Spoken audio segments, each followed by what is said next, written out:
The wisest person I ever met in my life, a third grade dropout. Wisest and dropout in the same sentence is rather oxymoronic, like jumbo shrimp.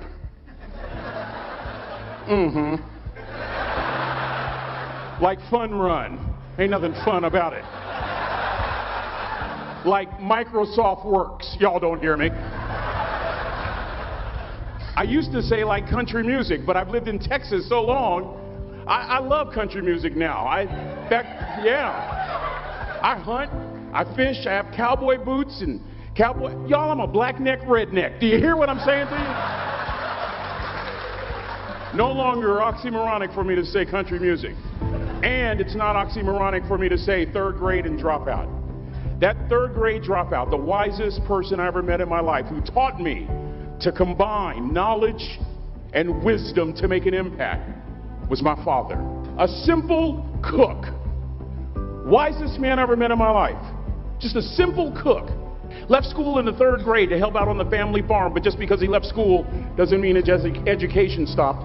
Mark Twain once said, "I've never allowed my schooling to get in the way of my education."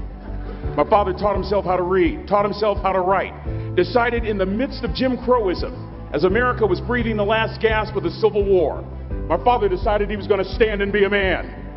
Not a black man, not a brown man, not a white man, but a man. He literally challenged himself to be the best that he could all the days of his life. I have 4 degrees. My brother is a judge.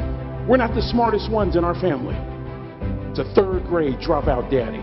A third grade dropout daddy who was quoting Michelangelo, saying to us, "Boys, I won't have a problem if you aim high and miss, but I'm going to have a real issue if you aim low and hit."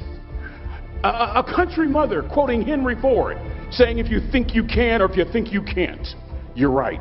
I learned that from a third grade drop. Simple lessons. Lessons like these. Son, you'd rather be an hour early than a minute late. We never knew what time it was at my house because the clocks were always ahead. My mother said for nearly 30 years my father left the house at 3:45 in the morning.